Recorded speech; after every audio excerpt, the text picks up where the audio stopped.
Hello student, hope you all are fine. कल हम लोगों ने बात की थी कि इफेक्ट ऑफ हाइट क्या होता है एक्सेलरेशन ड्यू टू ग्रेविटी पर। हाइट की वजह से या ऑल्टीट्यूड की वजह से क्या इफेक्ट पड़ता है, इसके बारे में हमने कल बात की थी। आज हम बात करते हैं इफेक्ट ऑफ डेप्थ। मैंने आप लोगों को वैसे कहा भी था कि एक बार अपने आप पढ़ना, ठीक है। क्या होता है भाई इफेक्ट ऑफ डेप्थ? डेप्थ की वजह से, गहराई की वजह से हमारे पास जो एक्सेलरेशन ड्यू टू ग्रेविटी है उसकी वैल्यू कैसे वेरी करती है। अगेन हमने कहा कि ये हमारी अर्थ है, हमने कहा कि हमारी अर्थ है जिसका, अगेन ये हमारी अर्थ है, ये बाहर वाली जो बड़े वाला सफेयर है जिसका रेडियस आर है, एम मास है, रो उसकी डेंसिटी है, इसको बोलते हैं रो। नया कॉन्सेप्ट है आप लोगों के लिए, इसको बोलते हैं रो। और ये है हमारी डेंसिटी ऑफ अर्थ। तो हमारे पास एक अर्थ है जिसका मास है कैपिटल एम, रेडियस है, जो रेडियस है वो है आर, और डेंसिटी जो है वो है रो। डेंसिटी जो है वो है रो। अब अगर हम लोग इसमें आगे देखें तो मैंने कहा मान लो जी क्या है। मैंने पहले वाली वीडियोस में भी ये बातें कही हैं कि अगर मैं कुछ चीजें बोल रही हूं then you should write those things in your fair notebooks. G क्या है? जी है value of acceleration due to gravity at this point, point A. Point A पर एक्सेलरेशन ड्यू टू ग्रेविटी की क्या वैल्यू है? वो जी है।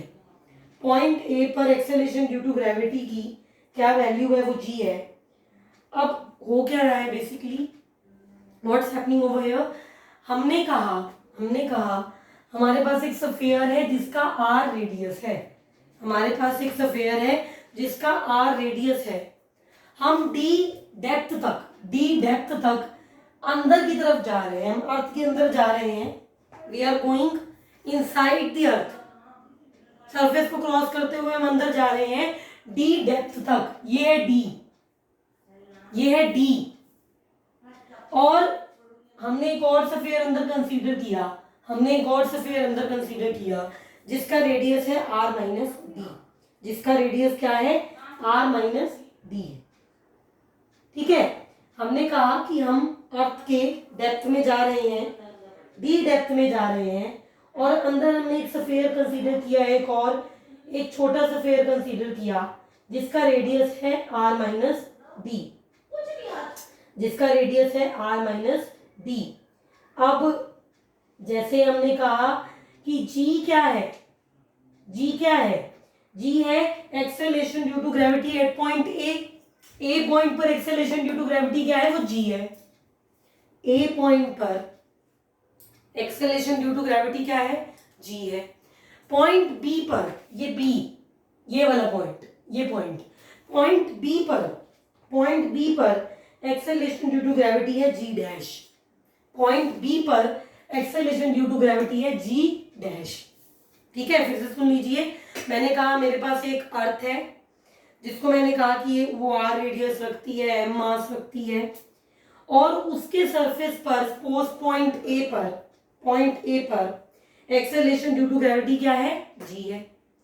हम डी डेप्थ में गए हैं, हम अर्थ के डेप्थ में, below the surface of earth हम डी डेप्थ पर गए हैं। तो पॉइंट बी पर जो एक्सेलरेशन ड्यू टू ग्रेविटी की वैल्यू है, वो जी डैश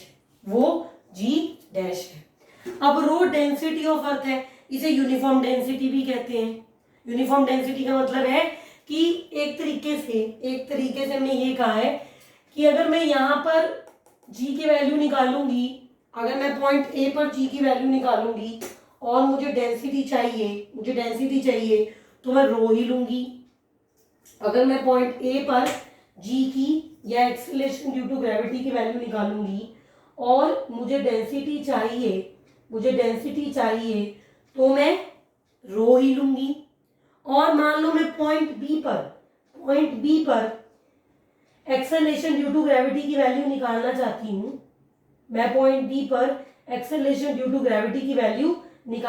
हूँ, तो भी मैं जो डेंसिटी लूंगी वो मैं रो ही लूंगी। डेंसिटी चेंज नहीं होगी, चाहे मैं पॉइंट ए पर एक्सेलरेशन ड्यू टू ग्रेविटी की वैल्यू निकालूं या मैं पॉइंट डी पर एक्सेलरेशन ड्यू टू ग्रेविटी की वैल्यू को कैलकुलेट करूं। Whether I calculate the value of acceleration due to gravity at point A or at point B। चले आगे। रो क्या है? Density of earth. रो क्या है? Density of earth. Density mass per unit volume होती है।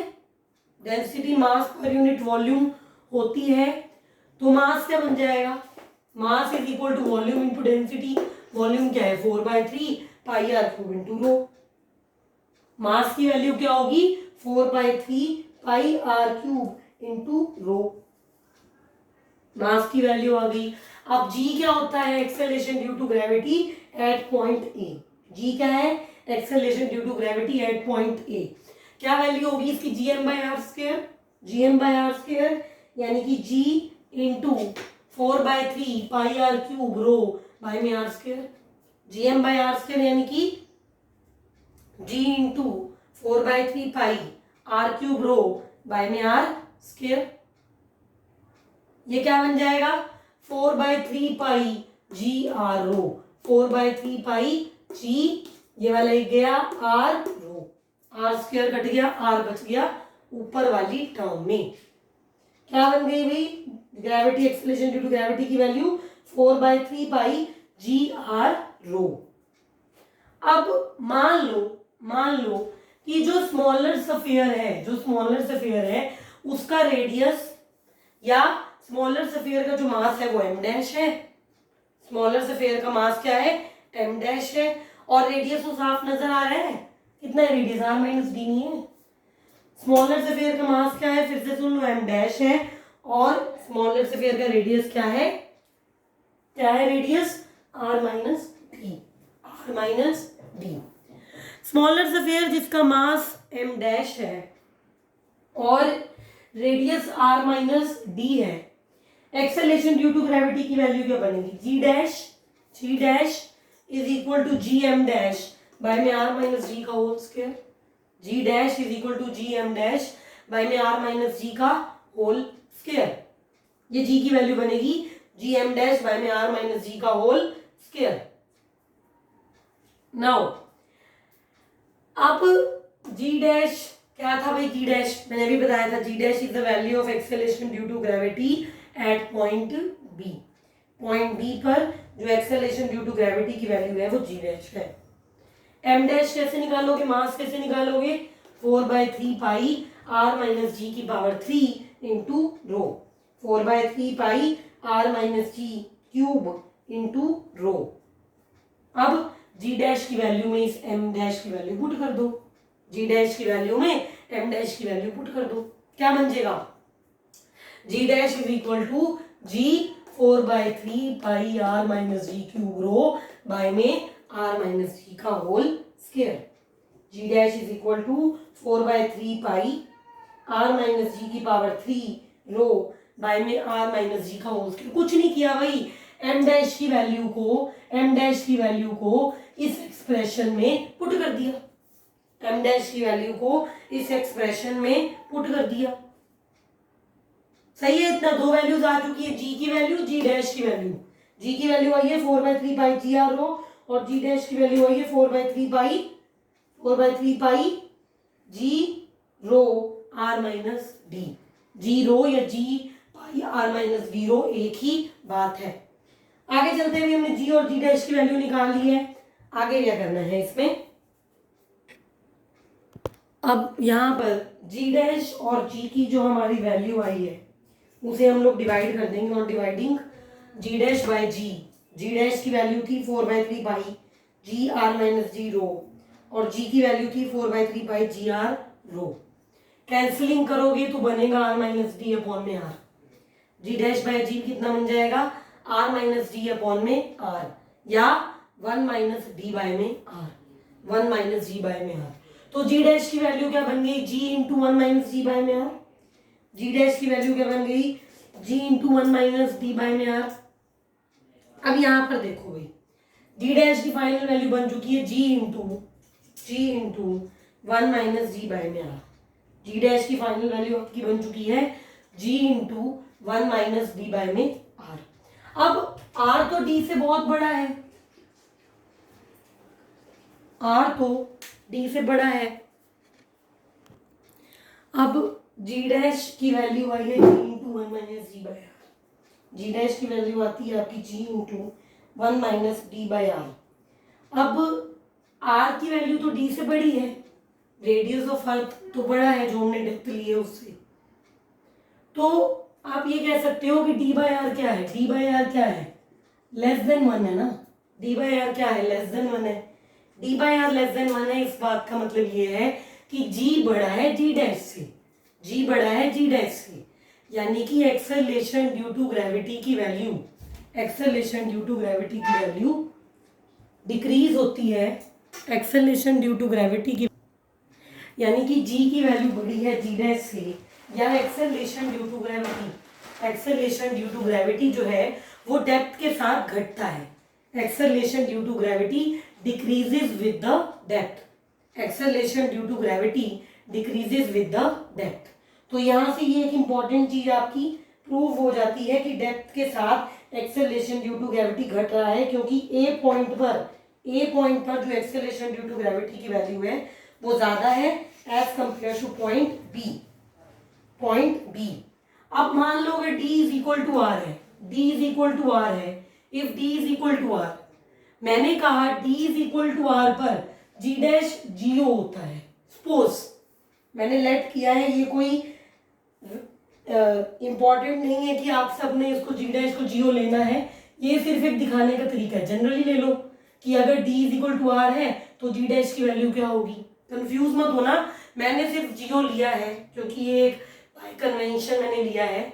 मैंने कहा अगर डी आर है, if D is equal to R तो जी डैश जीओ होता है, तो इसकी वैल्यू क्या होगी, g o is equal to g, g o is equal to g one minus d by r, यानी one minus r by r, g o is equal to g one minus r by are.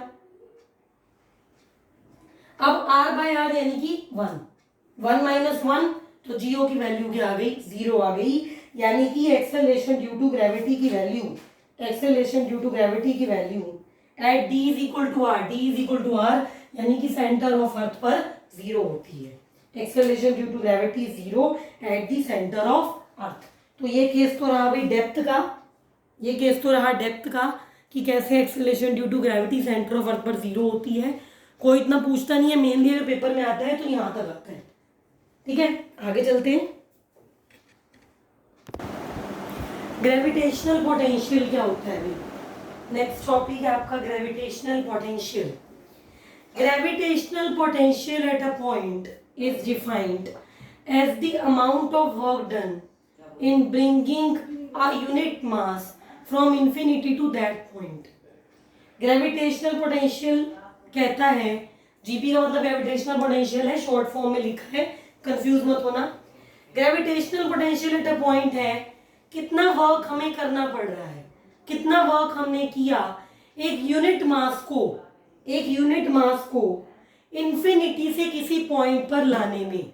जैसे मान लो मेरे पास एक body है जो unit mass की है। याद रखना कंडीशन है कि जब हम ग्रेविटेशनल पोटेंशियल ले रहे हैं तो यूनिट मास ही लेना है, कन्वेंशन है ये।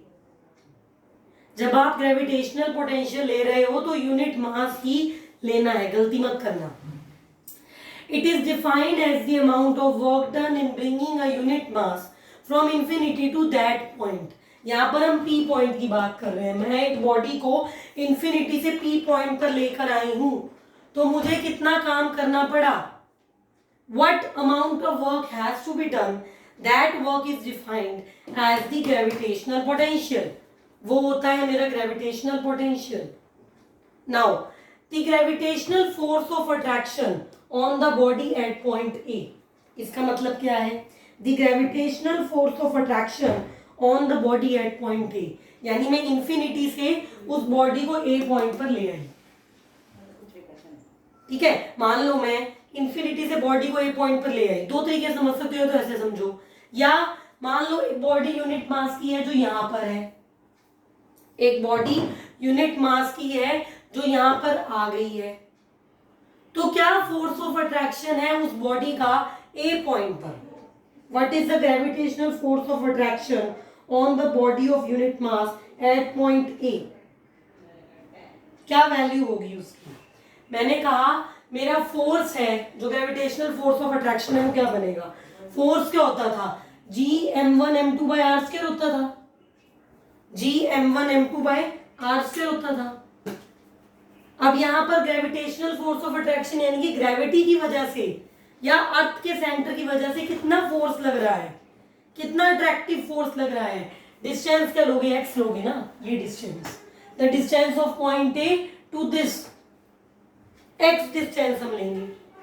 G m1m2/r², m1 यानी कि इस अर्थ का मास, m1 यानी कि अर्थ का मास, ठीक है, m1 यानी कि अर्थ का मास यानी कैपिटल M, m2 यानी कि यूनिट मास यानी वैल्यू लोगे 1, m2 यानी कि यूनिट मास वैल्यू क्या लोगे 1, बाय में r² यानी कि डिस्टेंस का स्क्वायर x², बाय में r² यानी कि डिस्टेंस का स्क्वायर x²। सही है। तो फोर्स ऑफ अट्रैक्शन कितना लगता है यूनिट मास वाली बॉडी का ए पॉइंट पर। क्या फॉर्मूला है फोर्स का, इतना मत घुसो, मुश्किल हो जाएगी आप लोगों को। फोर्स का फॉर्मूला होता है जनरली Gm1m2/r², Gm1m2/r²। तो Gm1 यानी कि कैपिटल M, अर्थ का मास, m2 यानी कि यूनिट मास, मैंने 1 ले लिया, बाय में x²। तो फोर्स क्या बन गया, Gm बाय में x², Gm बाय में x²। अब यूनिट मास को इस डिस्टेंस dx से मूव करवाने के लिए, मान लो मैं ए पॉइंट पर ले आई हूं, मुझे ए से बी पर उसे लाना है। यूनिट मास को इस dx डिस्टेंस से, इस ए बी डिस्टेंस से मूव करवाने के लिए कितना वर्क करना पड़ता है, अमाउंट ऑफ वर्क डन क्या है, वर्क डन इज GW और FDX, force into displacement FDX, यानी Gm/x² into dx, Gm/x² into dx। ये वर्क डन आ गया, work done in bringing the body through a distance dx, work done in displacing a body through a distance dx। ये value आ गई Gm dx/x²। Total work done करना है, total work done निकालना है, dw है, integrate कर दो इन्फिनिटी से r डिस्टेंस पर हम लेकर के आ रहे हैं, पॉइंट P पर हम लेकर के आ रहे हैं। टोटल वर्क डन निकालना है तो इंटीग्रेट कर दो इन्फिनिटी टू और क्या करना है, टोटल वर्क डन निकालना है तो इंटीग्रेट कर दो इन्फिनिटी टू r। आज लग सकता है कि ये टॉपिक लग रहा हो भाई नहीं मुश्किल है, अगली 2 बार पढ़ोगे 3 बार पढ़ोगे अपने आप समझ आ जाएगा। टोटल वर्क डन निकालना है तो इंटीग्रेट कर दो, dw को इंटीग्रेट कर दो, टोटल वर्क डन आ जाएगा, w is equal to integration Gm dx/x² from infinity to r, infinity to r। अब यहां पर integration Gm/x² dx, integration from infinity to r।